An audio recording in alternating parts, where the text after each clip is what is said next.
like that.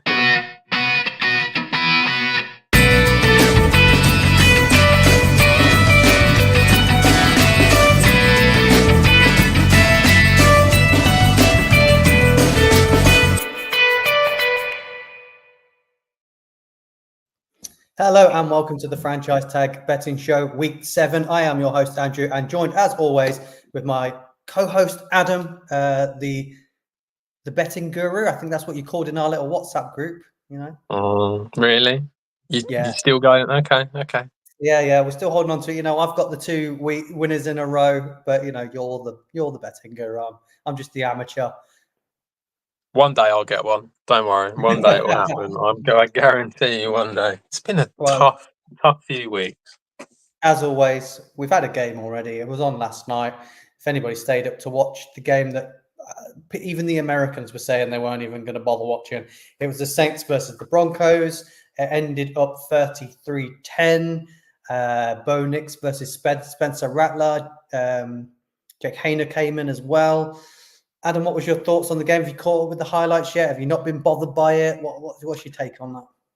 I saw the highlights. I was a little surprised, actually, to be honest. I mean, I picked the Broncos to win. I thought they would, but a little surprised how poor the Saints actually were. I kind of understood that obviously the offense is going to take a massive hit because you haven't got Shaheed was out, Olave out, Derek Carr out, obviously. So Yeah, you got to think was ridiculously beat up as well, wasn't it? So this is what I was going to say to you because I didn't know this at all, but I was surprised at how poor their O-line was, and also a little surprised at how poor their D-line was and how easy it was for the Broncos to run. Javonte Williams had a great game. Yeah, Javonte Williams, he's had a very, very slow start to the season, and Broncos have really struggled with their run game. They've tried multiple different running backs and haven't got it going, and then Bo Nix and Javonte Williams and everyone else all seem to chip in quite nicely on the run game.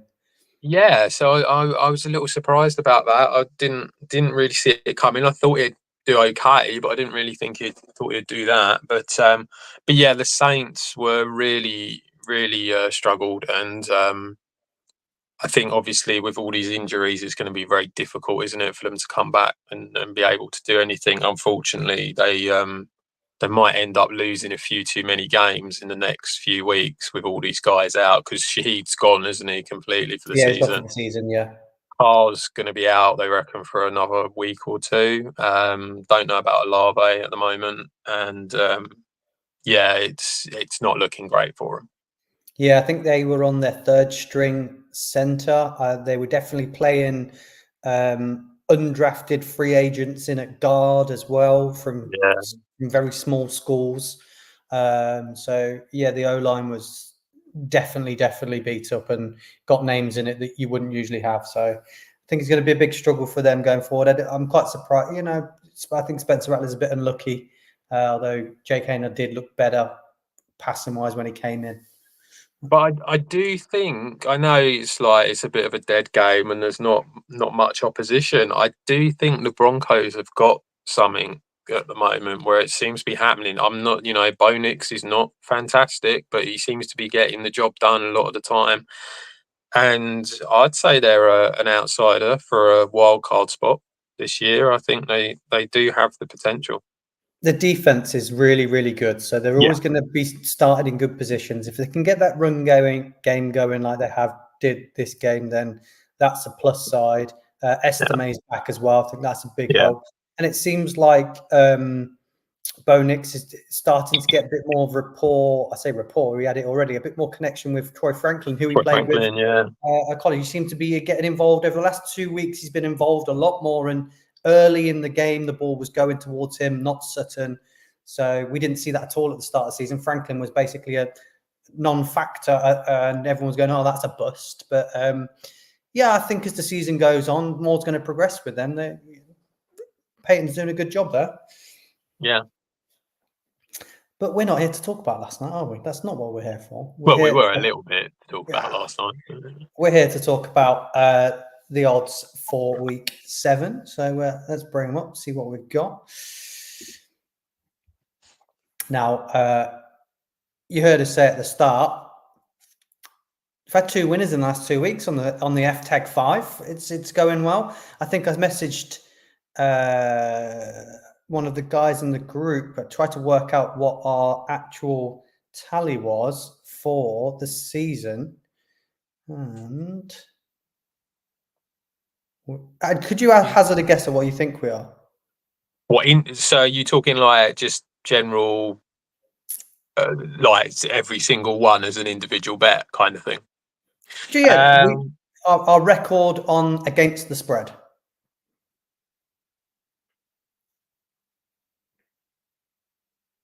22 something. No, not quite. We're 19, 10 and 1. So Okay. 19, 10 and 1. Oh, the push. Yeah, cool. Yeah, we had a push. Yep. So pretty good. Quite happy with that at the moment, especially with, the first couple of weeks are very difficult to predict, and you'd think it's going to get easier as the season goes on. So fingers crossed we continue this good roll. But first up, Adam, my first game, Cincinnati Bengals -5. Are they still -5.5? I always have to check this now, don't I? Still -5.5. Yeah. Cincinnati Bengals -5.5 at the Cleveland Browns. Cincinnati Bengals offense, although it wasn't great against Giants, but Giants defense is very, very good. That offense has looked fantastic. Joe Burrows looks absolutely great. Higgins is getting involved a lot more, and the Browns just seem to be not firing on all cylinders anywhere. I personally don't think their defense has been anywhere near as good as it should be. I think their offense is one of the worst in the league. I know they're getting Chubb back this week, so maybe that'll help them out quite a bit more. But I think Bengals, with how explosive their offense is, they can put up more than 2 field goals against this team, and definitely win by a touchdown, surely. Yeah, I think the -5.5 is decent. I quite like it for this particular one. As you said, the Browns, if we do just focus on the defense, they have struggled against the run. They're currently 21st when it comes to giving up rushing yards, and not so bad against the pass. They do okay, but sometimes you have to kind of think, well, that's because teams are predominantly running against them, and because they can do that. So that's more of a, sometimes you see that happen.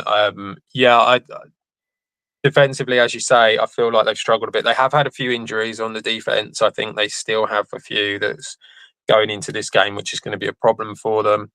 And obviously, offensively, there's very little here. It's just not working at all with Deshaun Watson. I think it's one of them things where, to a certain degree, they're just going to have to take the hit at some point and get rid in order to be able to move on and start something probably new for the new season. So I think that this is just a matter of time. You can tell that they've obviously gone a little bit rebuild already because they've traded away Amari Cooper to the Bills. So that's a big blow to what little offense there already was.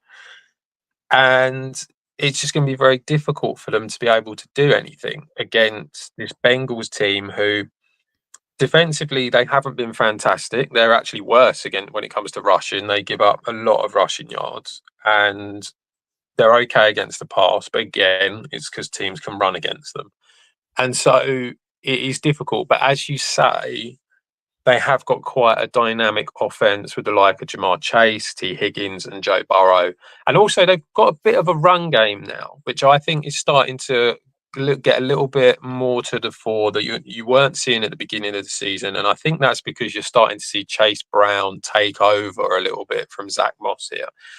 And to me, I think he's more Joe Mixon than what Zach Moss is to Joe Mixon kind of thing. So I think you're starting to see that happen, and 5.5 points. Yeah, I think the Bengals are more than capable of doing this, even though they're away. I know it is a divisional matchup, so you would expect the Browns to sort of not necessarily put more effort in, but it's a bit, because it's a divisional one, it means more. I just think that it's going to be very difficult for the Browns to be able to put any points up. They haven't hit 20 points yet in a single game. And as I said, with Cooper gone, I think really there's only a stronger chance of it being less than what it has been. So, yeah, I think the Bengals -5.5 is definitely the way forward. Obviously, with watching the Giants versus the Bengals last week, did notice that Sheldon Rankins and BJ Hill had really, really dominant games. Now, I think they've both been injured during the season this year already, and I think they both missed time.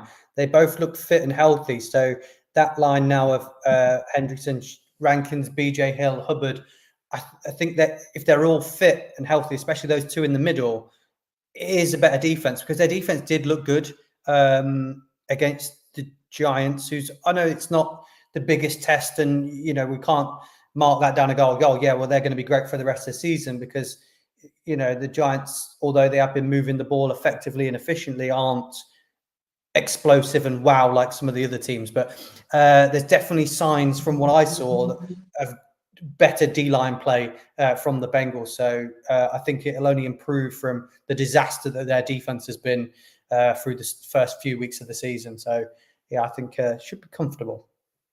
Yeah, I agree. I think that you would expect to see that. The only other thing I would mention, I obviously forgot to mention, Nick Chubb's back for the Browns. I would temper expectations. It was a really tough injury that he had. You wouldn't expect too much from him for a few weeks here, and I think really it's just about him getting back and trying the pads to get on and having a couple of rushes. exactly, and try and get as fit as he can. So I wouldn't get too excited about that. Although I think there is kind of a bit of a narrative going out there of like he's going to be the savior. I think that I think it's going to be tough for him. Well, when he's on, he's one of the best. So yeah. Seeing the videos before the season of him squatting and doing all of that, you have to be a little bit excited about him coming back. I think any Browns fan has to hold on to any hope of anything in order to be excited about anything going on in Cleveland at the moment. So yeah, I completely understand. I think it's as we all know, it's different, isn't it? Once you start actually playing. Now, the next game that I went and picked was the Falcons at home against the Seahawks. It's -3. I thought that was quite a nice line at home, especially. I think Falcons, we've seen a lot from them over the last few weeks. Seems to be clicking. Bijan got involved a lot more last week. It seems like they can now have a strong enough offense to tailor what they want to do against certain teams. I think they now have the ability to go, this team's not good at blocking the run. We can run against them. This team's not good against the pass, and they've got the players, we can pass against them. So they're not one-dimensional like some teams we've seen, and I think they can mix it up a bit with that squad now, Algier as well in the running game as well. Against a Seahawks team that I've struggled to see them get going at start of games. I've seen Geno Smith miss early passes. They look, missing people high. I know he eventually gets it going, and they do look good. And again, they're another team that's got great running backs and great wide receivers. But they've been, again, another team that's suffered with big injuries. They've got injuries on the defense. They've had some injuries on the O-line. And Falcons seem, in my eyes, they seem quite healthy at the moment. And just the stronger team, and they're at home. So 3 points, I think they can manage that. Yeah, I agree with you. I like the Falcons a lot in this game. I think it's going to be a really exciting game to watch. Actually, it's probably one of the more interesting ones. The over/under's 51, so that should hopefully that will come to fruition, because they are two teams that have the ability to put up quite a few points. So it is an exciting one. When you look at both defenses, it's funny actually. When you look at the stats, they're pretty similar. They're both pretty poor against run, and they're both pretty good against the pass. It's strange though, because when you watch them, I would argue that that's not how it comes across a lot of the time. I feel like I would say that the Falcons' defense has been much better than the Seahawks' defense this season so far. But that's not bearing out in the stats. So yeah, it is a little bit of a strange one, but yeah, the Falcons at home, this offense, as you say, it does feel a little bit like it can beat you both ways now, which was something that they've been struggling for years. And it does feel very much like the more that Kirk Cousins throws it, then the better the passing offense will be. But at the same time, he can throw it to the likes of Bijan, and that can have an effect. And he can throw it to the likes of Algier, and that will have an effect. And so I think what you're starting to see now is you're just starting to see a very explosive offense all the time that Cousins can get into his rhythm. So it might struggle at the very beginning, but it's by the time you get to like, second quarter, third quarter, you're seeing a quarterback who seems very comfortable with his offensive playmakers. The Seahawks, they just feel like a little bit like a team that is going to beat up some teams that aren't very good, and then they're going to struggle against some teams that are very good, and that's where the problem's going to be for them. And I personally would argue that the Falcons look like a pretty good team, so I think that they'll probably end up keeping them at arm's length throughout most of this. And obviously, they do still have a few injuries, the Seahawks, which is going to affect them and has affected them, especially on the defense. It has had a big impact. So yeah, the -3 is quite nice, and I get the feeling that the likes of Drake London and Darnell Mooney are just going to have tons of yards again, and I think this is just how it's going to be for most Falcons games now. Yeah, it looks like they've seemed to have found the right balance between the wide receivers and Kyle Pitts now as well. He seems to be in there in the right balance. He's not gone completely disappeared in games the last couple of weeks. So, and like I said, they're getting the running backs involved as well. It just looks well-rounded, like the look of them. And as you said as well, they look like they get stronger and stronger every week. So, like that one. My next pick is the LA Rams. I've got the LA Rams at home against the Raiders. Taking a bit of a bigger number. I've got a few bigger numbers this week, which I don't usually take. I'm usually worried about them because it's the NFL and any game can be close and garbage time and backups coming in if you're well ahead and things like that. But I've taken the 6.5 against the Raiders. The Rams look a lot healthier now across the board. O-line looks healthy. Couple of players back on defense as well, and Cooper Kupp's apparently back, trending to be back this weekend, which is a great swing for them with the troubles they've had at wide receiver this year against the Raiders team that I think we're all convinced and happy now that they are tanking, right? They are. They've now let Devontae Adams go. There has been talks about Max Crosby being traded. I know they've shut down some of those talks and said they wouldn't, but I mean, would they not? If someone offered 2 firsts for him, would you really turn that down when you desperately need to rebuild this team? It's definitely a mismatch in the head coaching and definitely a mismatch in the quarterbacking as well. So the Raiders really look like they struggle to move the ball efficiently down the field at any point. Whereas I think Rams now, especially if Kupp's back, will be able to manage that. And I think they can win by 7 to 10 points, which covers the spread. Yeah, I like your bet. I don't like what it is now. Oh, no. So at the -6.5, I think if you can get -6.5 anywhere else, then I think it's definitely worth it. Like you say, I think that you're going to find Kupp. They're pretty confident he's going to play in this game and that he's looking all right. I think that's going to be enough in order to be able to make a real difference. This Raiders defense has struggled a lot. They're really poor against the run. They're better against the pass, but again, the same as I've said, it's because they're poor against the run. And you're going up against Kyren Williams, who I think will be more than capable of being able to get through this Raiders front line. Cooper Cup will do what Cooper Cup does, and so he'll be fine. And as you say, I think there's going to be a lot of these other guys. You've got like Jordan Whittington, you've got Colby Parkinson, who've shown flashes. So that just because you've got one main guy, there are still other guys that are going to be able to do a lot here. With the Raiders, yeah, it does feel a little bit like they're sort of giving up a little bit. I mean, you could argue, in theory, that Devontae Adams going shouldn't really make much impact because he hasn't played for the last few weeks. So it shouldn't really make much difference. I think it's more of a sign of where they want to go. I agree. I know he's not played the last couple of weeks because this is inevitable, but now it's happened and he's definitely not going to play. I think that shows you that they're moving towards not bothering about winning.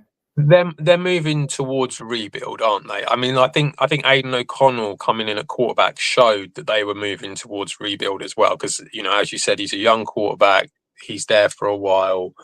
Gardner Minshew, obviously, they've paid and probably can get out of that contract at the end of the season. So it's going to be difficult for them to be able to do anything. -7 is a lot, and you feel like that they should be able to do this. But the Rams defense have not been fantastic. They are actually last when it comes to giving up rushing yards, and in passing, they're 18th. So they're not fantastic on either of them. I'm not saying that the Raiders are going to be able to do wonders here, but I do wonder if they have maybe the ability with the likes of Brock Bowers and the likes of Alexander Mattison, especially, because am I the only one who thinks that Zamir White has just been a complete failure throughout this season? It just hasn't worked at all. When I know he's injured, or he has been injured in the last couple of games, but even before, it really didn't work. Mattison actually looked all right. So, well, our Raiders fan, Mr. Bentincello, told me, I was like, "You sure you want to have Mattison on your fantasy team before the season started?" He went, "Yeah, he'll be the main running back." I went, "He'll be Zamir White, mate." And he was like, "Nah, Mattison is the better running back of the two."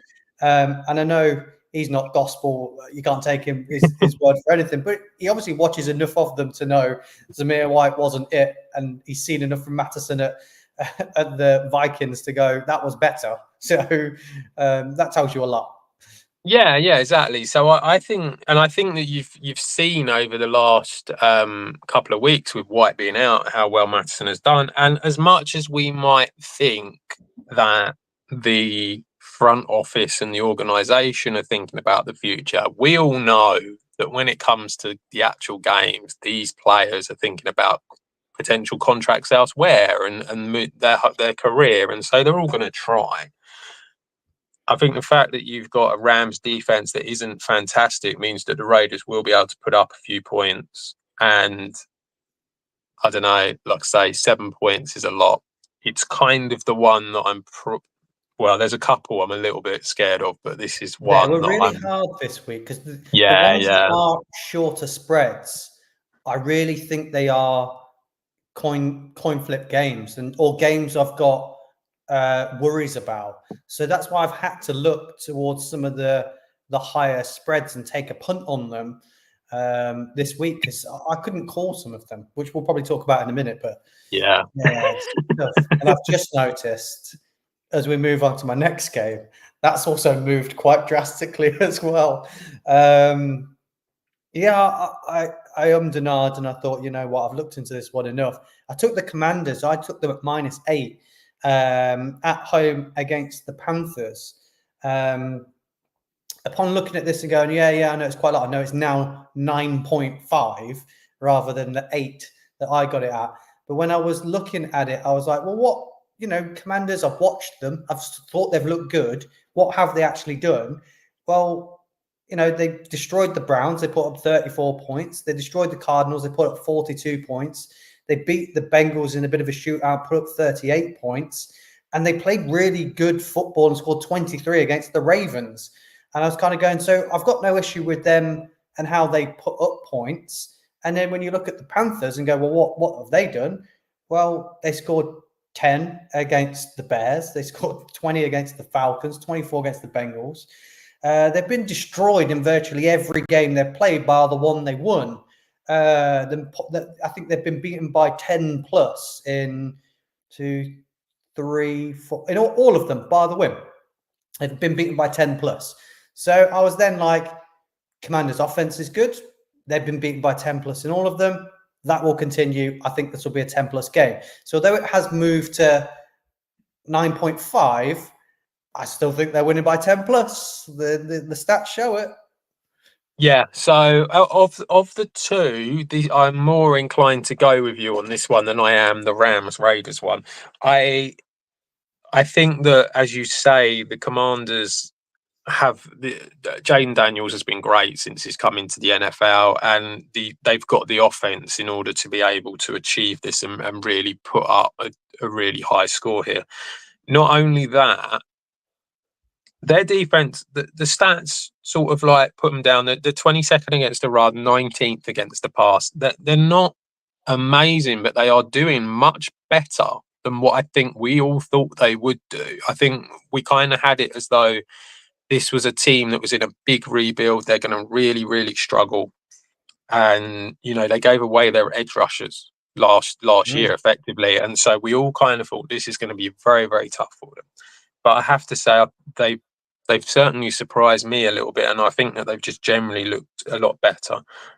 The concern with this is the Panthers can put points up. They can put 20 plus points up in a few games that they've had. And at the end of the day, this Commanders defense is still not fantastic. So I think because of that, that's kind of what puts you off a little bit. This has all the hallmarks of there being a last minute touchdown or something from the Panthers in order to screw this bet up completely. So I do. There is a part of this bet where I'm a little bit like, I'm not overly keen on it because it is such a high number. But I can understand why you would put that in because, like you say, Panthers have lost by 10 in all of their games that they've lost. Commanders' offense looks very good, and the defense is actually surprising a few teams as well. So I'm not against it. I'm just not mega for it. Benjamin St. Juice's been playing well lately. Yeah. But yeah, I know we'll talk about it later. I couldn't pick some of the coin flip ones. But the last one I've gone with, bit controversial. Oh, before I move on to that one, with how bad the Panthers have been since, after their win, they bring Dalton in, win one, and then they've just been awful again. Do you think they should put Bryce Young back in and let him play? I think the best thing for Bryce Young would be a trade. I don't think him going out there again in that uniform is going to help him or help the team in any way. Unless they have to, unless Dalton gets injured and they have to, and they've got no other alternative. I think the best thing for him is probably a trade, start again. Yeah, getting traded to the Rams and spending a year with I mean, anything like that. I mean, you could argue like sitting behind Brock Purdy at the 49ers, any of them sort of coaches that are just, it's just a little bit different and just a different sort of, I think it's just not worked. And when you look at, what was it I saw? Is it that Caleb Williams, Jaden Daniels and Bo Nix have all won 4 games and obviously like Bryce Young hasn't even won his 3rd or something, but he's had an extra year. And it's just like, I think bad organisations, you just need to get away from them if you can. And the Panthers, terribly sorry, Panthers fans, but unfortunately the ownership makes it a bad organisation. Well, 2 quarterbacks, they had both of them. They had Darnold and they had Baker. Yeah. And now look what those two are now doing. Well, again, look at the Browns. It's the same thing again. They had Baker. Look at the Jets. They had Darnold. It's the same story every time. It's poor ownership, bad organization, and this is what happens. Well, I mean, you could even argue it, couldn't you? Sorry, you could even argue it about Malik Willis, couldn't you? You know, it was a nightmare, and yet he comes over to Green Bay, and he didn't do any. He wasn't amazing, but he can win games, and it's like it's madness. You can get paid a lot I'll of stop money. now. I'll get off my soapbox. Well, you can get paid a lot of money being a top quality backup. It is a very unique position to play, and if you're good at it, you will get paid for it. So I think Malik Willis has showed that he can do that, and fair props to him. You know what your role is in the league, then that's what it is. Colt McCoy made a career of it, didn't he? Yeah. The last one I picked, Adam. I've moved on to the Tuesday game, so we might have, if all of them have come in, we'll be sitting on this one. I said I don't mind. I would never take the London game or because it's too early and everything's done, but I will take a late one, and we've got to wait till 1:15 in the morning for it to kick off on Tuesday, Monday night, Tuesday morning, and I've gone for the 3.5 for the Ravens at the Buccaneers. I think Ravens now are looking like the team we thought they would be. They look at Lamar's playing some of the best football, which is odd because he was MVP last year. Derrick Henry is just, I'd say what could you say, revitalizing his career. You know, I know he had an injury and he was out for a bit, but he's never not been a monster. It's a marriage made in heaven in being there and with Lamar, and defense is looking a lot better for the Ravens as well. We said it would take time. They lost their coordinator, but it is getting there now. The Buccaneers, although probably one of the most underrated teams in the NFL this season, everybody's scoring touchdowns. They're putting up the most points out of any team, but I'm not convinced by them totally. Whereas the Ravens, I think, have a chance at a Super Bowl. I don't think Buccaneers do. That's my thinking behind it. Yeah, I think you're probably right with that. I think that you're seeing, aren't you, with the Ravens team as a whole, that it's starting to get a little bit better and starting to get more like what you saw last year. They're still very, very poor defensively against the pass. They're currently 31st still when it comes to the yards that they give up, but they're still... I think you've seen in the last couple of weeks that Ravens defense has improved a little bit, and it's just a matter of time before they start sort of like sliding down, and they're not as bad when it comes to the stats. Offensively, they look great. Lamar showed that he can win in a shootout, which he did against the Bengals, and if that doesn't work, then you can run for days with Derrick Henry just plowing through the D line of whoever they're playing. The Bucs have struggled a little bit defensively. They're not fantastic. They're all right. They're pretty good against the run, but against the pass, they're not brilliant. And although offensively they look pretty solid, I think Mike Evans, Chris Godwin, and Baker Mayfield will always give them a chance to win any game that they're in. I think that you sort of see them have kind of like they have a good game and then they have a bad one. And I think that when you're going up against this opposition, you don't have a choice. Like, you have to have a good game. And if things start not clicking straight away and it's a bit of a struggle, then I think you can have a bad game pretty quickly. Also, their run game, Bucky Irvin has shown a little bit. Rashad White hasn't been great. They're going up against the best defense against the run. I think the run will be bottled up pretty quickly. And yeah, I think because of that, it's going to be about constantly passing the ball, and that's going to be tough to do against this Ravens defense. So yeah, -3.5. I suppose it's a bit frustrating that it's over the field goal, but I think the Ravens are more than capable of bringing this home. Now, I said this to you, and you said, "Yeah, I like them all. They all looked all right this week. I'm not got massively conflicted on any of them, but I feel like you've missed one." Now, I did look through and go, well, which one did I miss? Because I took quite a while on this to choose this week. And I'm going to hazard a guess, but I hope it's not this one. Well, there are actually two that I would argue that I would be putting in ahead of the...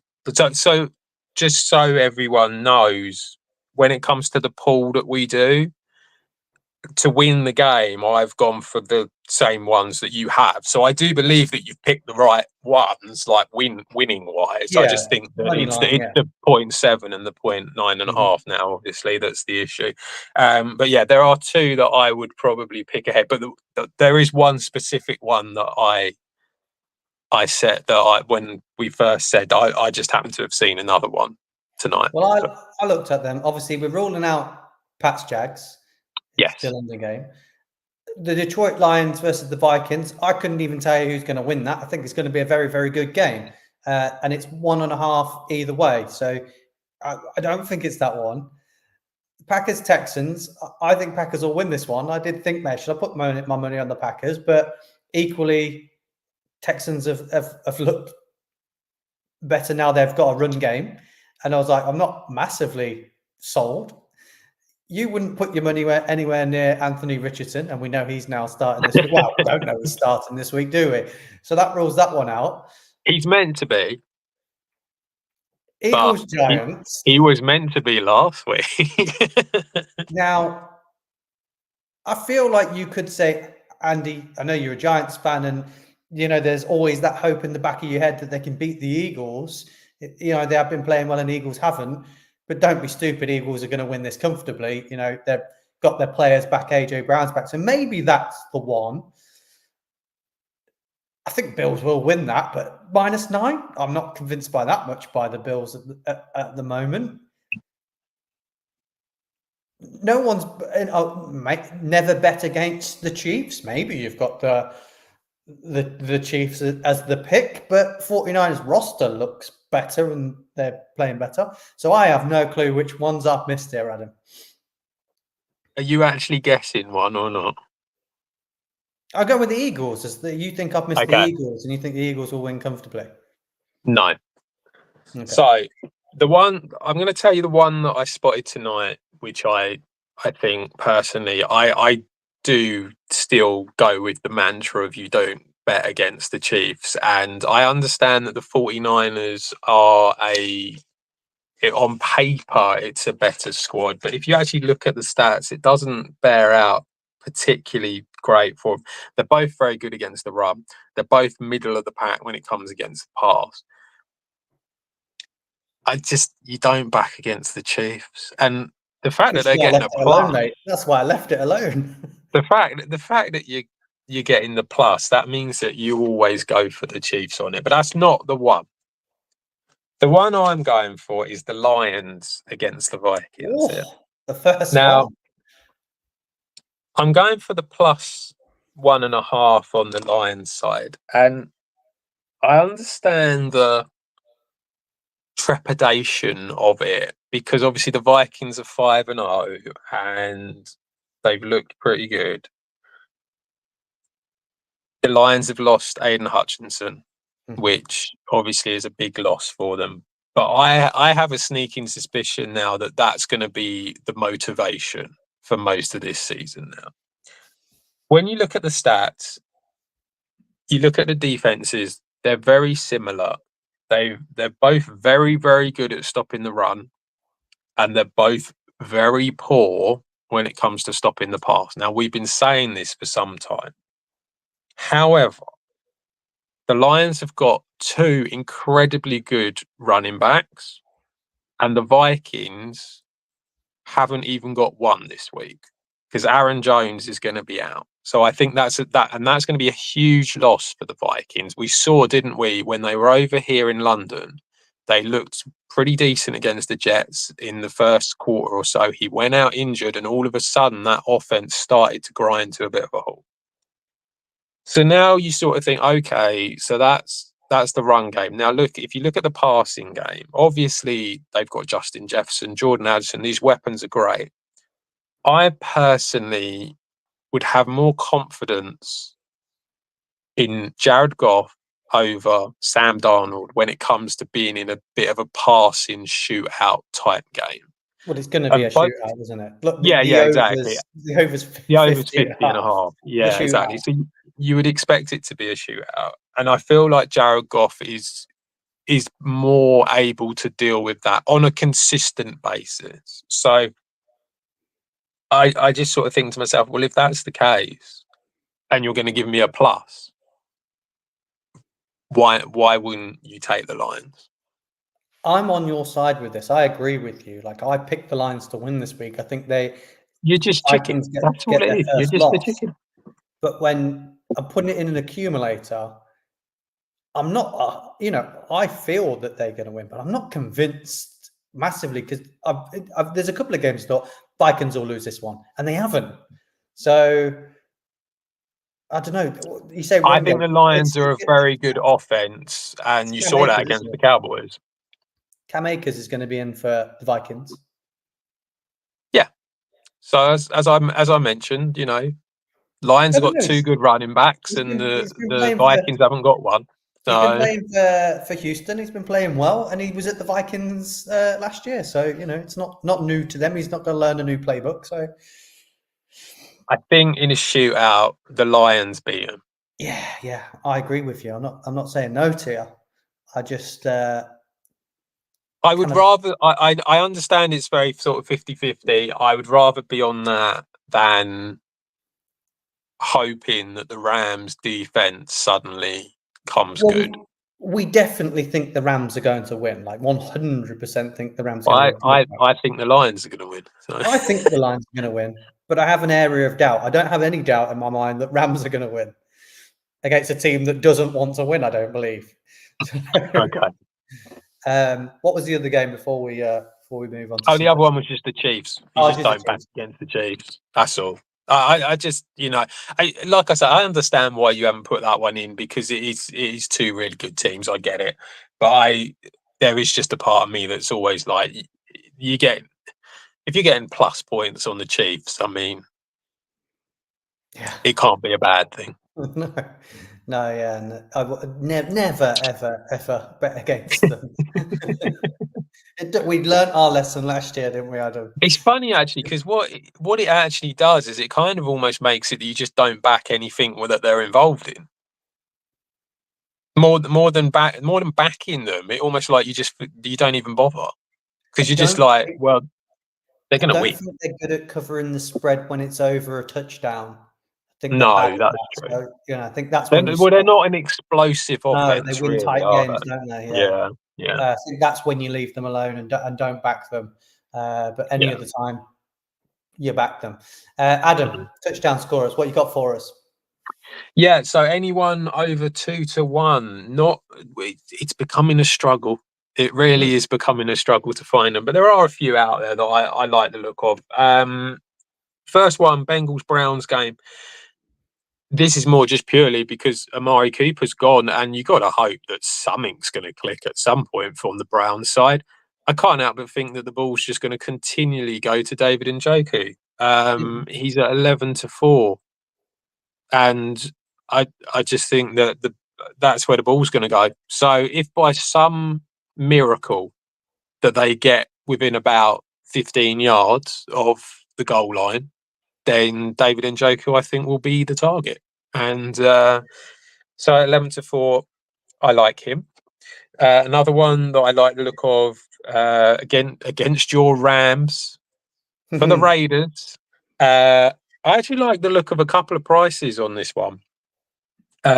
Again, a similar thing. It's kind of almost like it's a very sort of logical theory of Amari Cooper is gone. Where are the targets going to? No, not Amari Cooper. Amara Devontae Cooper Adams has left them gone. a long time Where ago. are the targets going to go? They're going to go to Brock Bowers. I mean, Brock Bowers is now in the main one in the passing game. 2-1. I think he's a decent price as well. Panthers against Commanders. This is a bit of a long shot. Zach Ertz at 5-2. I just think that what I've noticed is in pretty much every game, it feels like Daniels targets Zach Ertz about 3-4 times. And I'm not saying that he's gonna, suddenly become this goal scoring machine because he hasn't had a touchdown all season. But at 5-2, I think he's certainly a price that's worth looking at. In the Texans Packers game, I like the look of Christian Watson at 9-4. He scored last week. I think Watson is one of these players, isn't he? He's very streaky. he sort of goes on a run of a few touchdowns, and so at 9-4, I think that he's a good price to go for. And the Packers are up against a tough defense. The Texans are good, but I just think that you're probably going to see quite a high scoring game here. So I think quite a few of these weapons will probably score. And then my final sort of one or two is in the same game. It's the Titans against the Bills. I think with Amari Cooper now there, I actually think, to me, I don't know how you feel. I actually feel it's the better trade out of the Yeah. two that happened. I think Cooper going to the Bills is going to be much more impactful than what Adams will be to the Jets in the for the next couple of years. So I think they're going up against a really tough defense with the Titans. But I do think that that's going to mean that Cooper is going to be sort of like marked by the number one guy, and that people are going to sort of go more towards him. I know the Bills are quite a strong running team, but I just like Kincaid at 9-4. I just think is a really good price. And then further down, at a very big price, he scored last week. Dawson Knox at 6-1. I think just if you want one that's a real sort of like big odd punt, then I think Dawson Knox is worth looking at because Josh Allen does go to his tight ends when he's in the red zone, and so I think both of them guys have the potential to do something as well. Yeah, I think they've got a nice setup there now as well. I know you mentioned it being the better trade, but I think they've now got their wide receiver one, and Cooper can be that. They've got Shakir in the slot, who's a fantastic slot guy. And then they've got Keon Coleman, who's the jump ball red zone guy. You know, he's not the guy that you said it doesn't get separation, but, jump ball red zone, fantastic. So I wouldn't steer away from having him at 10-3 either. I think, he might become less marked when you've got to cover Cooper and Kincaid and Shakir. So I think that they lead the rookie, but I wouldn't. I think that's dangerous. I've seen what it can do. So I think the only thing that's scary about the Bills is that they do just want to run the ball first. That's the real concern. I mean, you saw, didn't you, last week with Ray Davis? It's like, you get yourself a rookie running back come in, and all of a sudden he scores, goes crazy. And it's like, it does just go to show how much that they want to run the ball first over anything else. So I think that's what is always a bit worrying when you're backing touchdown scorers for the Bills. And obviously going up against a good defense in the Titans is tough. But I do think these, and you are right with Coleman. I think that all of these guys have the potential to do something. I had one for you just to ask you. I know it's big odds. Just wanted to get your thoughts. I know you're going to just tell me I'm an idiot, but I thought I'd ask you anyway. Chiefs game. Mm-hmm. They're saying that Clyde Edwards-Helaire is going to play.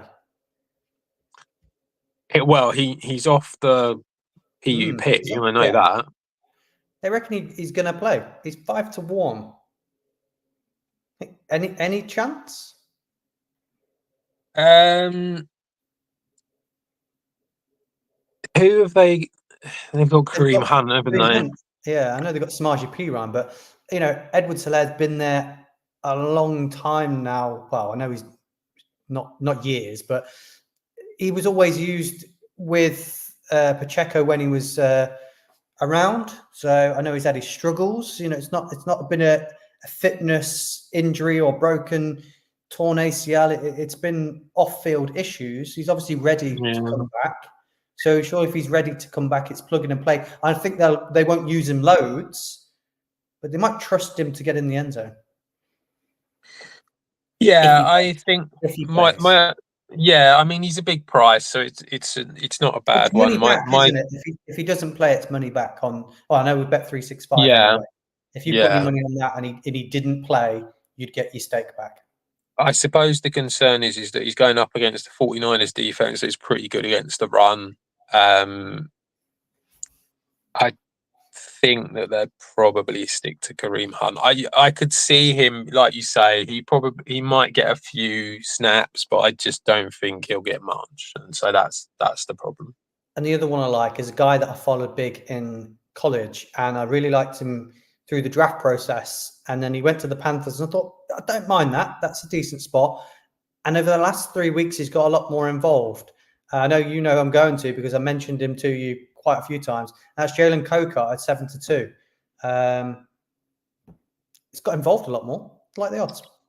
Yeah, he has got involved a lot more. The odds are good for him. I just, to me, I feel like Andy Dalton is only really going to two people consistently. Yeah, Leggett. We want to see that celebration again, don't we? Well, there were a couple ones that I spotted that were quite big odds. I know yours are sensible. Mine are punts, literally punts, and I've had them in the past and they've come in. Yeah, I mean they're not completely outrageous. I mean, I think the Edward Solaire one, I don't know. It might happen. I just don't think he's going to have enough opportunity.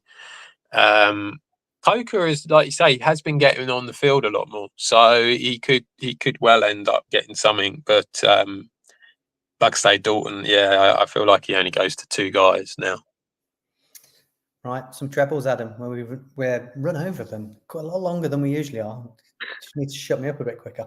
It's usually you I need to shut up, but I think it's the other way around. My early one, bit of a punt. I know he likes to get involved. It's one of them where it could go to any of them. Jaden Reed, like to put him in 6-5. I've gone T. Higgins as well. Now he's back, looks good. Ball is going to him. I think they'll put up points against the Browns 7-5. And then Michael Pittman, he gets in the end zone. 11-5. He was one really to like push those odds up a little bit. Got that all at just under 16-1, 15.89-1. Bit of a punt there with those three. Wasn't loads I really liked at decent odds to put in an accumulator this week. I think I clicked through people's I liked, and I was like 11-1. That's not enough for me. I need to change some of these out. So I know you should never do that, but that's the way it was for me. I like Reed, obviously. I feel like he's the wide receiver one, so Reed at 6-5 makes sense. T. Higgins, I can imagine that they're going to put up plenty of points against the Browns, and so he's kind of always going to be the bigger price, isn't he, against Chase? So, and I think he will get involved. So I'd like Higgins. Pittman at 11-5. It really, really depends. If you've got Joe Flacco out there, then you have hit gold. And if you have Anthony Richardson out there, then you've probably hit coal. So we only need Flacco to come into the game after you do. Richardson gets, into the blue tent. One play could be it. Yeah. So that's my only concern with that. For me, Chase Brown, 5-4 for the Bengals against the Browns. He scored 3 in 3, and I feel like he's taking over. So we're going to go for Chase Brown. Jameson Williams against the Vikings. The Vikings, as I said before, are appalling against the pass. I think it's going to be a shootout. Big play over the top. 2-1. I think Jameson Williams is a good shout. And then, as you said, it was a struggle this week, and it was actually, it's funny, I thought the late one would be a struggle because there's only 3, but actually I found the early ones quite a struggle as well because of the prices. But I've gone for Raheem Mostert at 7-5 for the Dolphins. Now, he had 19 attempts in week 5. Now, I know this was because Devon A-Chain was out, and A-Chain is back in this game. Yeah, and I would write a lot as well, don't they? They do, but I would still argue that Raheem Mostert is the goal line back and the one that they're going to use for that. They've got to get near the goal line, mate. That is the concern. That is the concern with this bet, whether or not they get near the goal line. But at 7-5, I thought he was worth putting in. It came out to 15.2. I think that you will probably think that Raheem Mostert is about as ridiculous as I think Michael Pittman is when Anthony Richardson's playing. I mean, I think it's more ridiculous because I think Richardson's going to throw him the ball. I think he's going to try anyway. Pittman might make a spectacular catch out of a poor pass. The one thing I'm going to say, you can run against the Colts. So that's why we're going through. Right, 8 game. I have gone. I definitely really struggled to get decent odds with the late games. I've gone Xavier Worthy at 7-4. I think they're going to try and get him involved somehow in the red zone. It's just whether it's in a run or a pass or a little dump off or whatever it is, they're going to try and get him involved because Rice is out and they need to try new things. I think Worthy's the one they might try it with. We know Kelsey's going to see a lot of the ball.